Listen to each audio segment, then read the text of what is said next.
창세기는 여러 시작에 대해서 알려주는 책이라고 보시면 될 것 같습니다. 창세기 1장은 우주와 천지 만물의 시작에 대해서 설명하는 글이고, 그래서 하나님께서 천지 만물을 어떻게 창조하셨는지에 대해서 증거하는 것이 1장의 내용이에요. 2장 말씀은 사람의 시작이라고 할 수 있습니다. 그래서 아담과 하와가 어떻게 창조되었는지에 대해서 증거하고 있습니다. 3장, 어제부터 봤지만 3장은 죄의 시작에 대해서 증거합니다. 그래서 아담과 하와가 하나님께서 금하신 선악을 알게 하는 나무의 열매를 따먹은 것에 대해서 증거한다 그 말입니다. 자, 선악을 알게 하는 나무의 열매를 따서 먹은 아담과 하와는 어떻게 했어요? 어제 말씀 보면 자신들이 벗고 있었다는 것을 확인하고 두려워서 숨었어요. 죄를 짓고. 그리고 자신이 저지른 일에 대해서 오늘 말씀에 보면 11절부터 보면 어떤 일이 벌어집니까? 하나님이 물으시잖아요. 물었을 때 아담은 하와에게 죄를 전가하고 하와는 뱀, 사탄에게 죄를 전가하는 내용이 나온다 그 말입니다. 자, 11절부터 13절 보면 하나님께서 아담에게 내가 먹지 말라 한 그 나무의 열매를 먹었느냐라고 물어보셨고, 하와에게는 하나님께서도 뭐라고 얘기하셨냐면 내가 어찌하여 이렇게 하였느냐라고 물어보셨어요.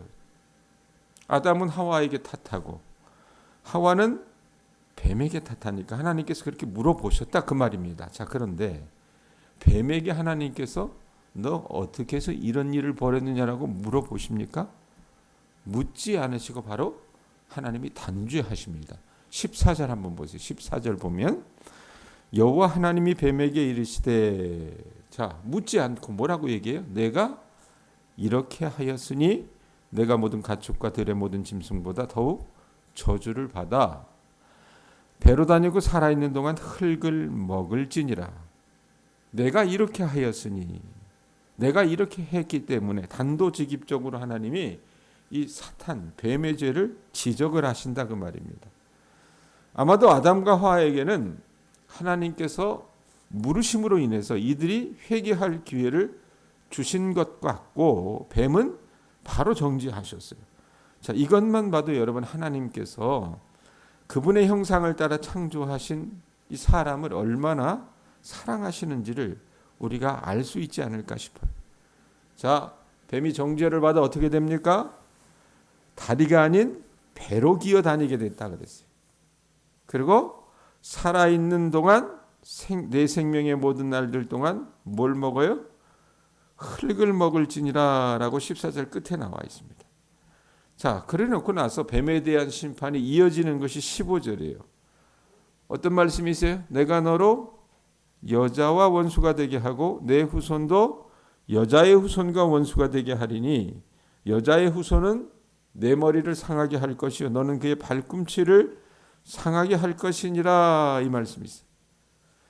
여러분, 예수님께서는요 남자를 통하지 않고 성령님에 의해서 잉태되고 태어나셨습니다.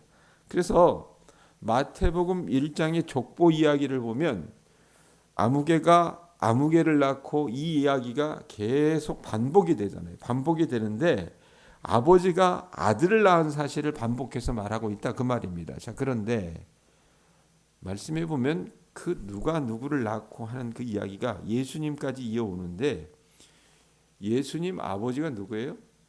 요셉이라 그러잖아요. 그러면 요셉은 예수를 낳았다라고 이렇게 얘기하는데 그렇게 하지 않고 마태복음 1장 16절에 뭐라고 기록이 되어 있냐면 야곱은 마리아의 남편 요셉을 낳았으니 마리아에게서 그리스도라 칭하는 예수가 나시니라.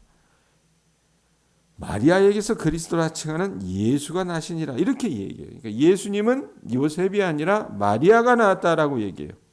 그걸 그 얘기를 제가 지금 왜 하느냐면 예수님은 문자 그대로 여자의 후손이 된다 그 말이에요. 그래서 여자의 후손, 오늘 말씀해 보면 15절 다시 보세요. 뭐라고 얘기합니까? 중간에 내 후손도 여자의 후손과 원수가 되게 하리니 했을 때 이 여자의 후손은 누구를 말하는가? 마태복음 1장 16절의 말씀을 끌고 왔을 때 보면 예수님을 예표한다고 볼 수 있다고 말입니다. 자, 그런데 이 뱀, 사탄이 여자의 후손의 발꿈치를 상하게 한다고 했는데 이건 예수님의 십자가를 예표한다고 볼 수 있어요. 하지만 여자의 후손은 여러분 또 어떻게 한대요? 뱀의 머리를 상하게 할 것이라고 그렇게 말하고 있어요. 상하게 한다라는 말은 우리가 생각했을 때는 타박상을 입힌다, 때려서 멍이 들게 한다 이런 뜻도 있겠지만 원뜻을 보면요, 분쇄하다, 박살내다라고 하는 뜻도 있습니다. 그러니까 예수님께서는 마지막 때에 이 마귀를요 영원한 죽음에 이르게 하시는 분이시라라는 얘기예요. 그걸 지금 어떻게 해요? 성경이 시작하는 그 글에 예수님의 이야기를 하고 있다고 말입니다. 자, 사탄이 받아야 될 여러분 그 정죄에 대해서 15절까지 기록을 하고 있어요. 그래 놓고 나서 이 선악을 알게 하는 나무의 열매를 따먹은 후에 여자가 받아야 될 고통을 기록하는 것이 16절이에요. 16절 보세요. 16절 또 여자에게 이르시되 내가 내게 임신하는 고통을 크게 더하리니 내가 수고하고 자식을 낳을 것이며 너는 남편을 원하고 남편은 너를 다스릴 것이니라 하시고. 자, 이 말씀 보면은요, 이 아담과 하와가 선악을 알게 하는 나무의 열매를 따먹기 전에는 적어도 출산의 고통이 없었거나 아주 적었던 것으로 여겨져요. 여러분, 사람이 느낄 수 있는 가장 큰 고통 중에 하나가 뭐라고 얘기합니까? 여자가 아이를 낳을 때 겪는 출산의 고통이라고 말합니다. 예? 사람이 범죄하고 난 후에 여인은 출산의 고통을 통해서 자신이 지은 죄가 얼마나 큰지, 죄로 인한 고통이 얼마나 큰지를 하나님이 몸으로 느끼게 하셨다는 얘기예요. 물론 출산 자체가 여러분 죄는 아니죠. 하나님께서 출산을 통해서 하나님의 역사를 이어오시잖아요. 자, 어찌됐건 이런 출산의 고통을 더하게 하셨고 나서 그 다음에 또 어떤 정죄를 하십니까? 뭐라고 얘기해요? 너는 남편을 원하고 16절 중간에 보세요. 너는 남편을 원하고 남편은 너를 뭐 한대요? 다스릴 것이니라. 자, 이 말씀은 무슨 말이냐? 같은 한글 성경이지만 조금 새롭게 번역한 새번역 성경에는 내가 남편을 지배하려고 해도 남편이 너를 다스리게 될 것이다. 공동번역 같은 번역 성경에는 뭐라고 얘기하냐면 남편을 마음대로 주무르고 싶겠지만 도리어 남편의 손아귀에 들게 될 것이다 라고 이야기합니다. 여러분, 아담과 하와가 처음 창조되었을 때 여러분 아담이 하와를 보고 뭐라고 얘기했습니까? 내 뼈 중에 뼈요, 살 중에 살이라라고 이야기하잖아요. 그 말의 뜻은 뭐예요? 그만큼 친근했다는 얘기입니다. 너는 나다 이런 뜻이에요. 굉장히 친밀한 관계였다는 게. 그런데 죄를 범하고 나니까 서로를 어떻게 해요? 못 잡아먹어서 지배하려고 하는 관계로 전락하고 말았다는 얘기예요. 여러분, 우리가 죄를 범하면은 처음에는 우리가 그 죄를 지배하는 것처럼 보여요. 예전에 그런 얘기 해줬잖아요.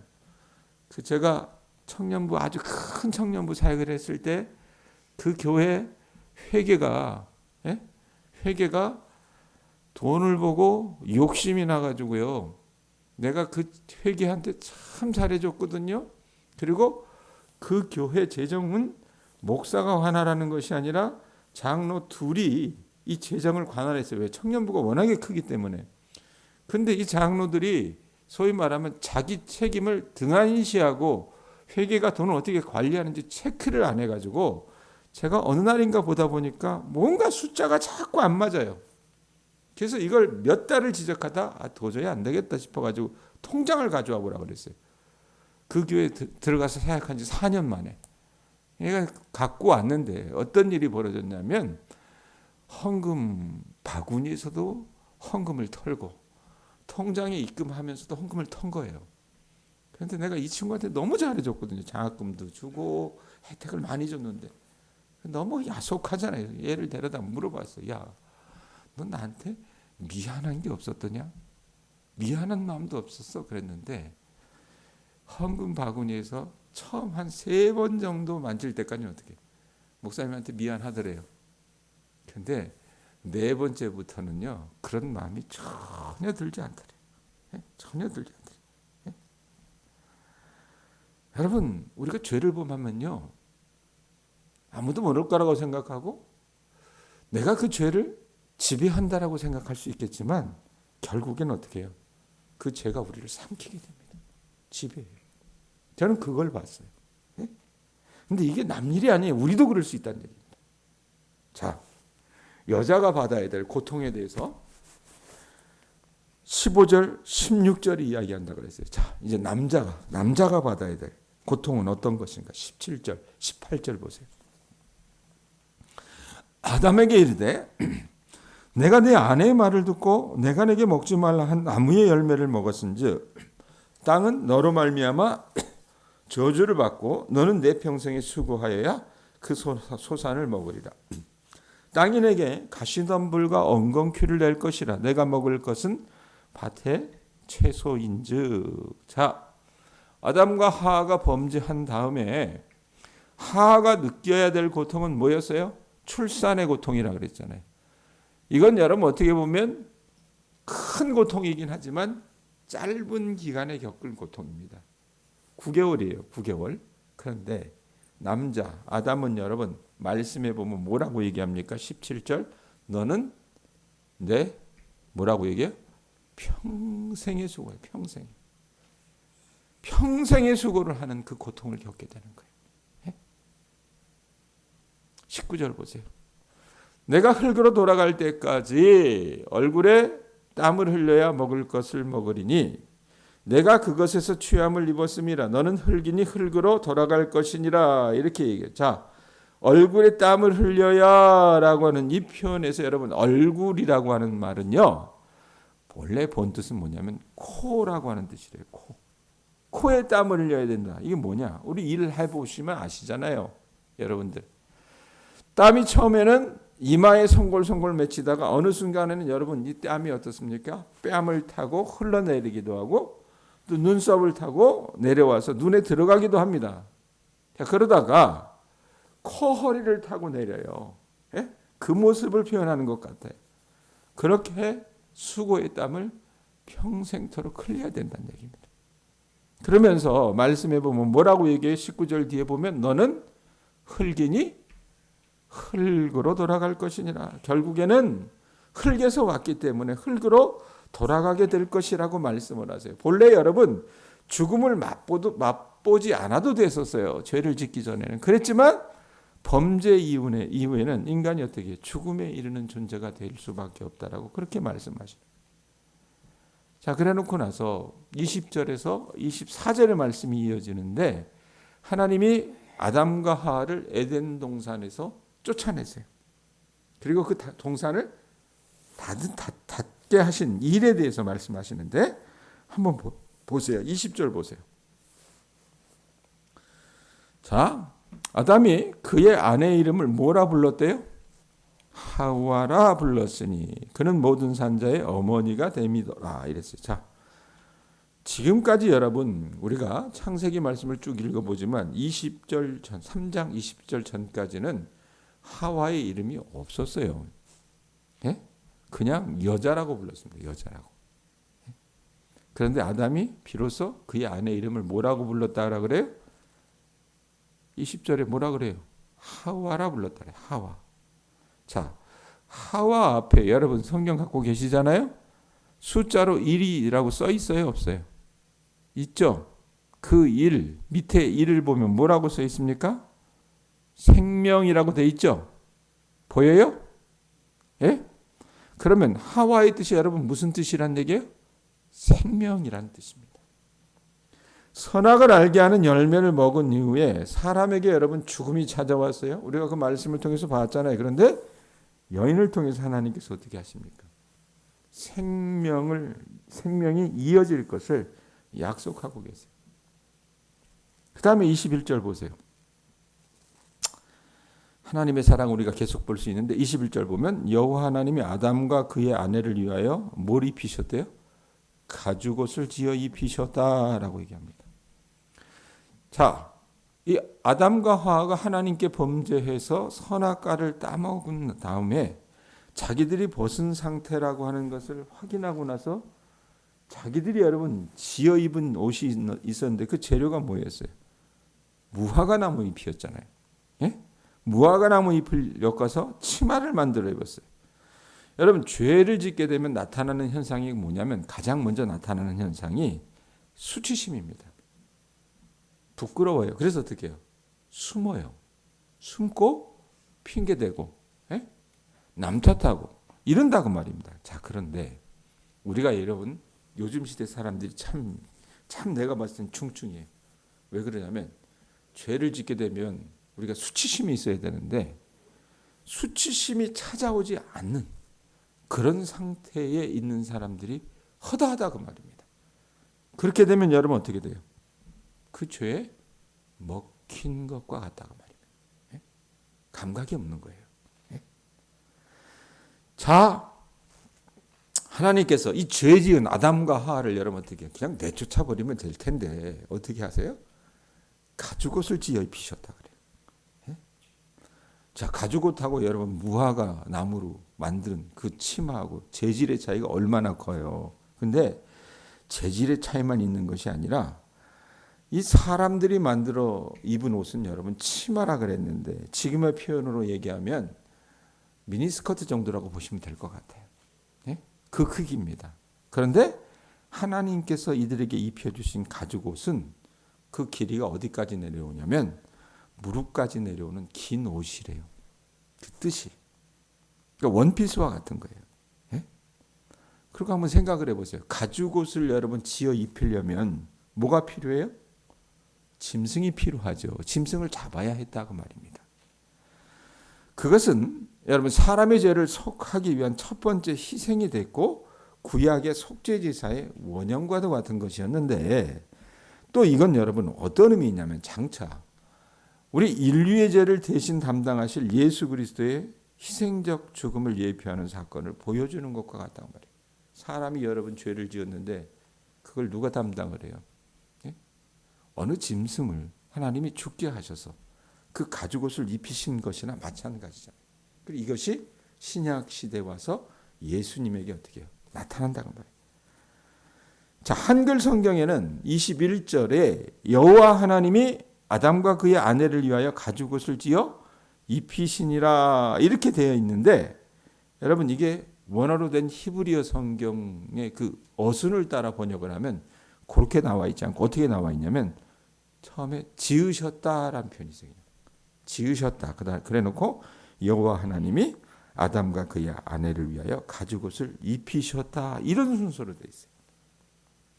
하나님께서 천지 만물을 창조하시듯이 가죽옷을 지으셨고 그 옷을 입혀주셨다는 거예요. 그리고 이 모든 것을 하나님께서 주관해 주셨다는 얘기입니다. 여러분 사람이 그 죄에서 벗어날 수 있게 되는 것은 자기의 능력이 아니라 하나님의 긍휼의 역사가 임할 때에 가능한 거예요. 그걸 보여주는 게 아닌가 싶어요. 자, 그래놓고 22절, 24절 말씀이 이어져요. 한번 보세요.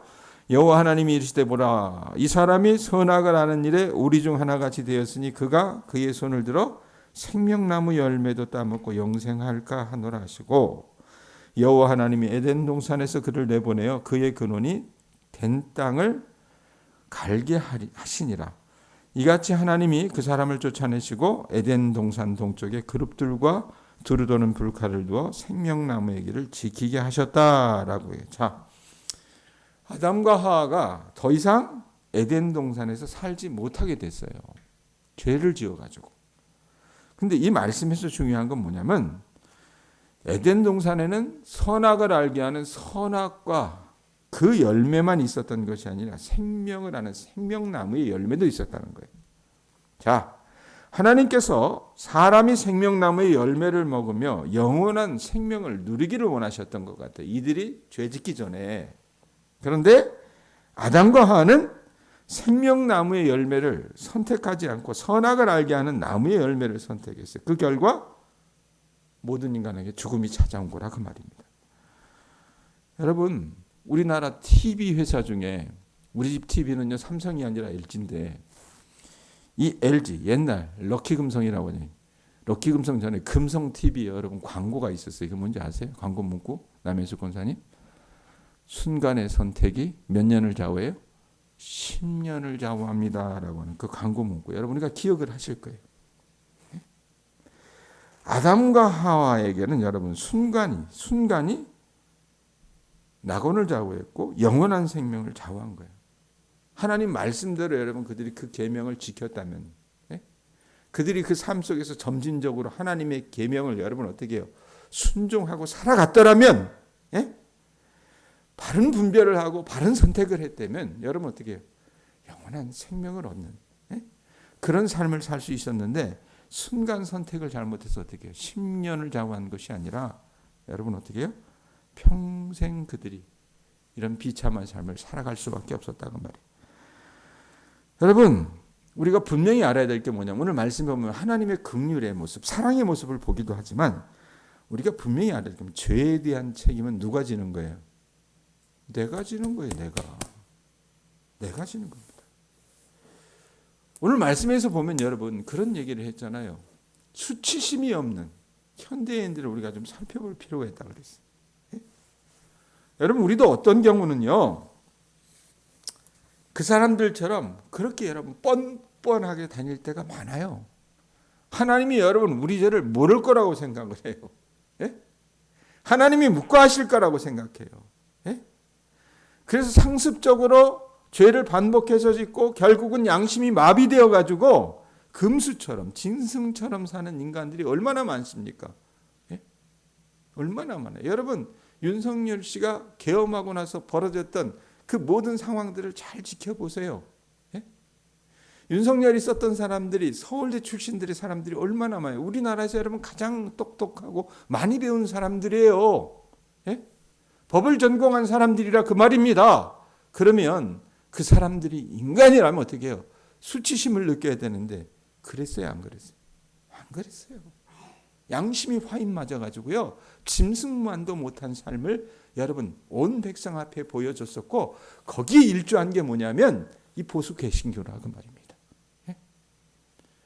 우리가 분명히 알아야 될 것 같아요. 여러분 죄 짓는 거는 쉽습니다. 쉬워요.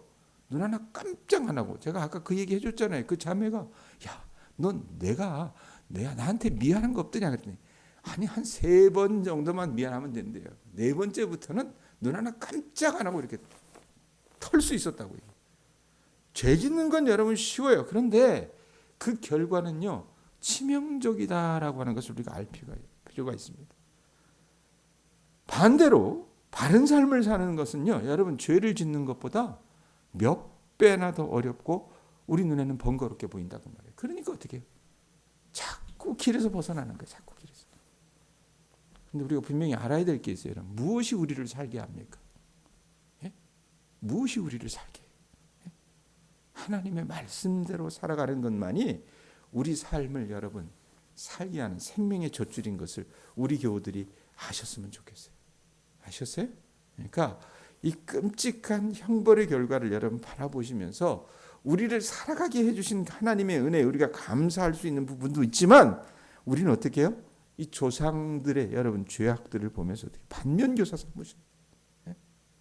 나도 얼마든지 이럴 수 있는 인간인 것을 깨닫고 어떻게 해요? 오늘 하루도 여러분의 삶의 현장 속에서 죄 짓지 말고 하나님 앞에서 여러분 어떻게 해요? 주님의 그 긍휼의 은혜를 힘입어서 그 계명대로 살아갈 수 있도록 점진적으로 노력하며 살아나가는 주의 자녀들 되실 수 있기를 주님의 이름으로 축원드립니다. 기도하겠습니다.